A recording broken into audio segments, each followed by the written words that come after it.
Hello, hello, good morning, good afternoon, how are you?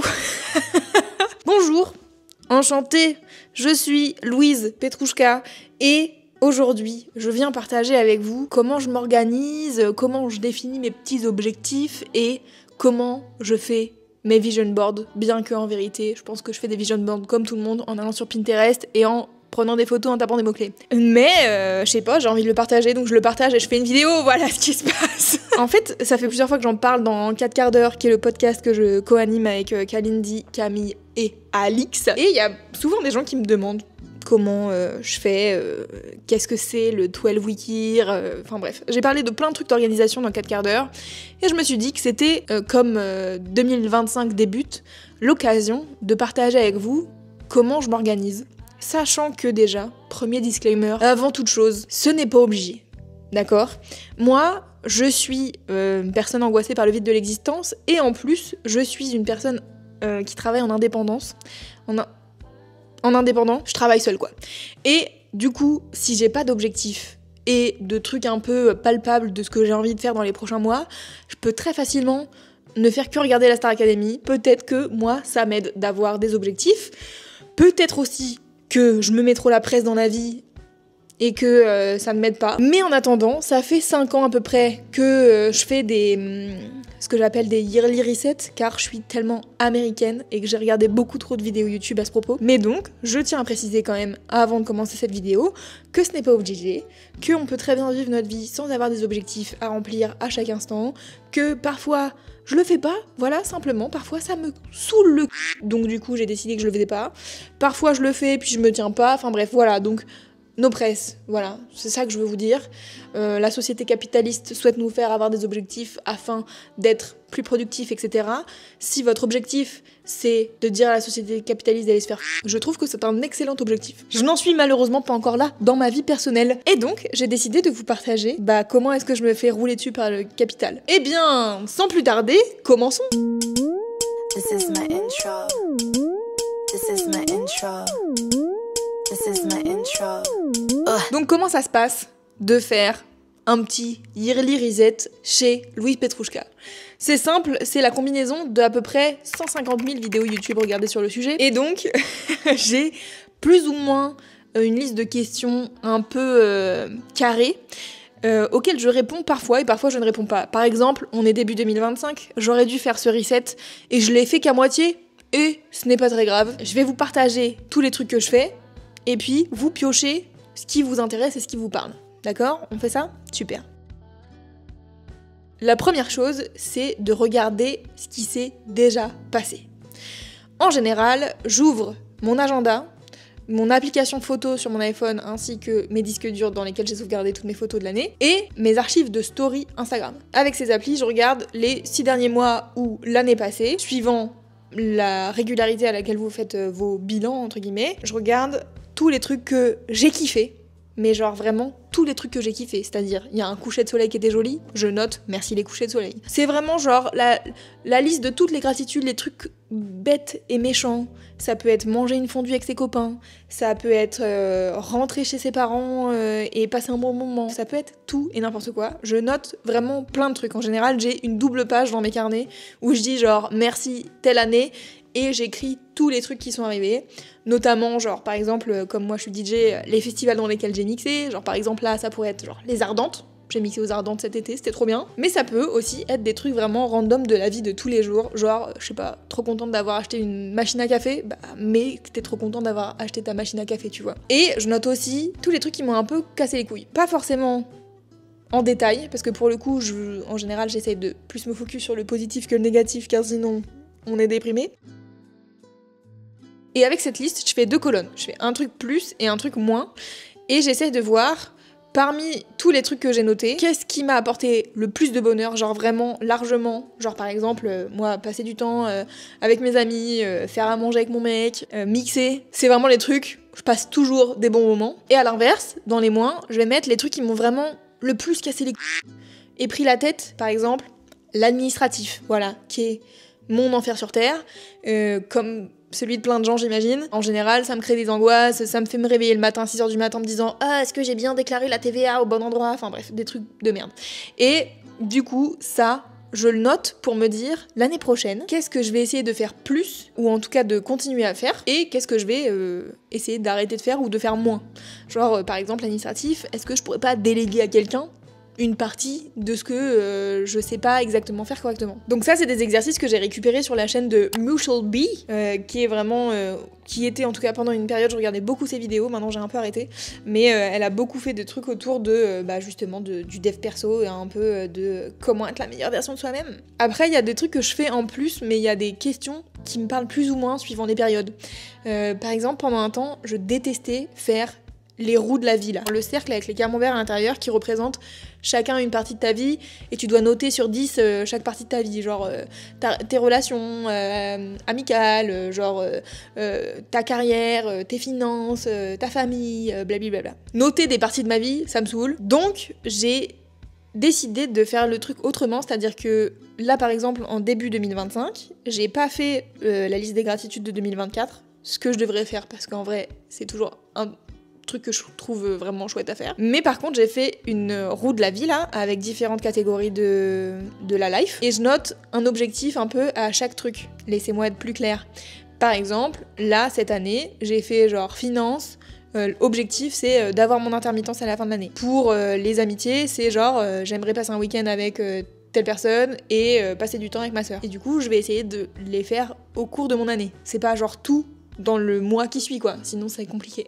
Un autre truc que j'avais récupéré chez Mushel B, qui venait un peu compléter ce truc de liste des kiffs, etc., c'était de me noter tous les mois de l'année, et à chaque mois, un truc de kiff qui va me faire plaisir. Par exemple, si j'ai noté que j'adore aller voir de la danse, ou aller au théâtre, ou aller voir des expos, et que je trouve que j'en fais pas assez, je me note quelque part dans mon année, en mars, t'iras voir une expo. Et du coup, je planifie des trucs.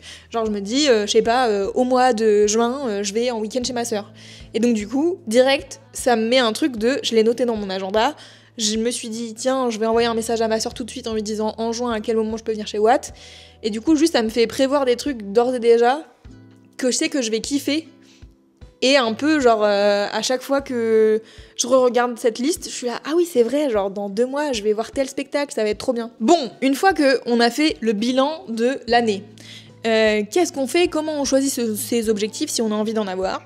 Eh bien, là, on va passer dans une autre catégorie de zinzinerie. Parce que franchement, faut être un peu zinzin pour faire ça, mais bon, moi, j'aime bien, je suis un peu zinzin. Je me permets de faire une petite page de publicité au nom de moi-même, puisque en vérité, il n'y a pas de sponsor sur ces vidéos. Je voudrais juste vous dire que si vous voulez me soutenir et que vous appréciez mon travail, vous pouvez liker cette vidéo, mettre un commentaire, parce que vraiment, genre les commentaires, ça fait vraiment plaisir. Ça me fait me dire, ah, il y a des gens qui ont vraiment regardé et apprécié ce qui est en train de se passer. Parlez-moi de comment est-ce que vous faites vos vision boards, comment vous faites vos resets, etc. Je veux savoir qui sont vos youtubeurs resetteurs favoris.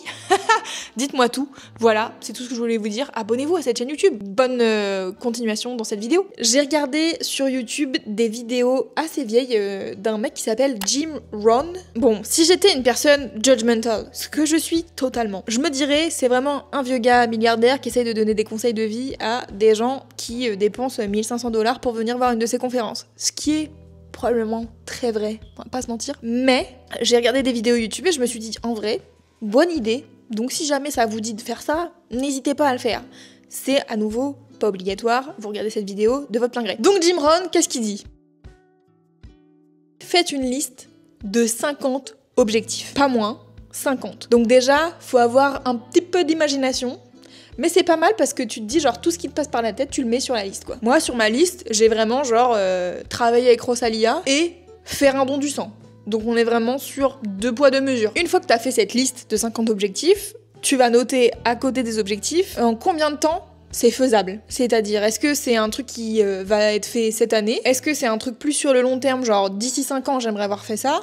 Ou carrément genre futur, genre dans 10 ans j'ai envie d'avoir une maison à la campagne. Tu vas vite te rendre compte de à quel point déjà t'as une vision long terme ou pas de ta life. Moi par exemple j'en ai très peu, mais je crois que la plupart des gens en ont très peu. Je les trie par année. Genre, ça c'est faisable cette année, ça c'est faisable dans 3 ans, ça c'est faisable dans 10 ans. Bien sûr, cette liste des 50 objectifs, elle est pas immuable. C'est-à-dire que moi, il y a des trucs, je relis et je suis là, ça, je m'en bats les couilles. Je l'ai écrit l'année dernière, aujourd'hui, je m'en fous. Ça n'est pas intéressant pour moi. Et il y a d'autres trucs où à chaque fois je les revois, je suis là, ouais, ça vraiment, j'aimerais bien que ça arrive. Mais peut-être il y a des étapes entre travailler avec Rosalia et la personne que je suis aujourd'hui, quoi. Donc du coup, il y a 2-3 trucs à faire en amont. Donc je me suis mis des objectifs parallèles afin de réussir à travailler avec Rosalia un jour. À partir de cette longue liste, forcément, tu vas pas pouvoir tout faire. C'est vraiment genre la pire angoisse. T'imagines, c'est genre voici tes 50 objectifs, maintenant fais-les tous cette année. Ça ne marche pas comme ça. Mais tu peux genre choisir les 2-3 les plus importants, ou en tout cas ceux qui te parlent le plus à l'instant T, et te dire ok, pourquoi je veux faire ça, genre pourquoi c'est important pour moi et qu'est-ce que je peux faire pour y arriver. Et quand je dis qu'est-ce que je peux faire pour y arriver, c'est genre vraiment les steps concrets de qu'est-ce que j'ai à faire. Et donc là, Jim Rohn, ce bon vieux Jim, il dit qu'en gros, une fois que t'as l'idée de pourquoi t'as envie de faire le truc, que t'as l'objectif en tête et que tu sais à peu près comment t'as envie de le réaliser, ça t'aide à savoir un peu ton purpose. Je suis tellement américaine. Comment on dit ? Bah je sais pas. Ton purpose, comment on dit en français ? Je suis trop fluent. Il dit aussi un truc très important que j'ai tendance à oublier, mais que quand tu accomplis quelque chose de tes objectifs, tu dois le célébrer et te faire plaisir. Un bon chèque en te disant bravo, tu as réussi. Je sais pas, achète-toi une brioche, paye-toi un massage, j'en sais rien. Et on en arrive au 12 Week Year. C'est un livre écrit à nouveau par deux gars blancs, probablement très privilégiés, d'accord ? Donc encore une fois, on prend des maxi pincettes. Personnellement, c'est un livre que je n'ai pas lu. Je sais plus qui m'a tagué dans une story en me disant « Ah, j'ai acheté ce livre sur les conseils de Louise Petrouchka dans 4 quarts d'heure », j'étais là. No, j'ai dit que je ne l'avais pas lu. En gros, le principe du 12 Week Year, c'est de se dire, au lieu de faire des objectifs et des... comment on appelle ça ? Des résolutions. Sur un an, on se fait des résolutions sur 3 mois. Et on essaye d'atteindre ces objectifs en 3 mois plutôt qu'en un an. Parce qu'en fait, 3 mois, ça paraît atteignable. C'est-à-dire que c'est après-demain, en fait, le mois de mars. À nouveau, il faut pas prendre 50 objectifs quand on fait le 12 Week Year. C'est vraiment 2-3 objectifs maximum que vraiment, là, tu détailles, mais au poil de cul près. C'est-à-dire, exemple concret. Il y a 2 ans, je voulais créer des après-midi R&B. Ça faisait vraiment déjà 2 ans que j'avais cette idée en tête que je savais pas comment la faire. Bah, je me suis posée un jour, je me suis dit ok, je veux créer des après-midi R&B, à quoi elles vont ressembler ? J'aimerais que ça soit en open air, j'aimerais que ça soit vraiment l'après-midi parce que j'ai envie que ça soit un mood où les gens ils peuvent venir graille, un goûter, se poser dans des transats, etc. Et écouter du bête de R&B, mis par des DJ que j'aime trop, etc. Ça, c'était mon idée. Comment j'en arrive là ? Bah, faut que je trouve un lieu qui est en open air. Faut que je vois combien je peux payer les DJ. Faut que j'ai un logo. Faut que j'ai une présentation pour que je puisse montrer au lieu qu'est-ce que je veux faire comme événement. Faut que j'ai des DJ qui soient partants. Et donc, en fait, tout ça, j'ai fait la liste de tout ce que j'avais à faire. Et en fait, en 12 semaines, je me faisais un petit truc. Genre, cette semaine, il faut que je contacte 2 lieux. Bah, c'est faisable. Cette semaine, faut que je fasse la présentation. En vrai, la présentation, ça prend 2 heures à faire dans ma semaine. Et du coup, je trouve que ça te désanctifie, comment on dit ? Désacralise ? Bon, je sais pas comment on dit. Mais bon, il y a un espèce de truc où ton objectif, il paraît moins effrayant. Bah, par exemple, moi, ça m'a permis de faire du coup cette première soirée R&B qui s'appelle Nectar et qui, normalement d'ailleurs, revient en avril 2025. Voilà, je vous lis, petit teasing. Et voilà, déjà, c'est pas mal. Après avoir fait ta liste de 50 objectifs, tes plus, tes moins de l'année et tes 2-3 objectifs des prochains mois, on peut passer au vision board. Et donc le vision board, qu'est-ce que c'est ? Écoutez, c'est encore un truc que je prends avec 8000 pincettes, puisque à la base c'est un peu des trucs de manifestation, t'as qu'à penser aux trucs et ils arrivent, et t'as qu'à les visualiser et ça marche. Bon, on sait tous que dans la société dans laquelle on évolue, ça marche pas vraiment comme ça. Mais je trouve que ça aide d'avoir un peu ses objectifs et ses envies sous les yeux tous les jours. Donc moi, je fais mon vision board en format fond d'écran que j'ai sur mon ordinateur, sachant que je suis sur mon ordinateur tous les matins. Donc c'est un truc que je vois très régulièrement. Le vision board, j'ai repris du coup la manière de faire de Ruby Pigeon qui sépare le vision board avec les 6 mois passés. Elle met des photos des 6 mois passés, des accomplissements qu'elle a réussi à faire, et les 6 prochains mois. Pendant un temps, j'en faisais un par trimestre. Bah, ça a duré un trimestre et après j'ai arrêté parce qu'en fait j'ai pas que ça à foutre de faire des vision boards toute la life. Comment je fais mon vision board ? En vrai, comme l'intégralité des gens, je pense. C'est-à-dire que pour les 6 mois passés, en général, je reprends justement dans mes archives photos des trucs qui m'ont marqué, que j'ai kiffé faire, etc. Et pour les 6 mois à venir, je vais sur Pinterest et je tape des mots-clés et je prends des images qui m'inspirent et je les mets toutes sur Canva et à la fin, ça fait un vision board. Voilà. Je sais pas si j'ai beaucoup de choses à vous apprendre sur comment on fait un vision board. Les vision boards, c'est pas genre je mets ça sur mon fond d'écran et ça devient la réalité. Moi, ça me fait en tout cas réaliser qu'il y a plein de trucs qui reviennent vraiment très régulièrement dans mes vision boards, mais je le fais quand même pas. Donc c'est peut-être des trucs sur lesquels je suis bloquée, ou alors peut-être des trucs auxquels je fais pas assez attention, et qu'il faudrait vraiment que je me penche dessus en mode bon ma vieille, ça fait vraiment 5 ans que tu te dis qu'il faudrait que tu médites plus et que, je sais pas, tu fasses du sport par exemple.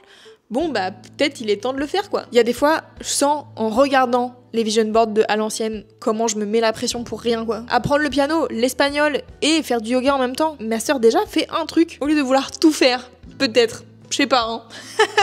Juste un indice. J'espère que ça vous aura plu cette vidéo. Ça fait beaucoup d'informations et beaucoup de choses, mais j'espère que ça vous aura donné peut-être de l'inspiration. Merci de l'avoir regardé jusqu'ici. Si vous êtes encore là, je vous souhaite une bonne année 2025. On se dit au mois prochain, I guess, puisque c'est mon objectif de l'année, de faire une vidéo par mois.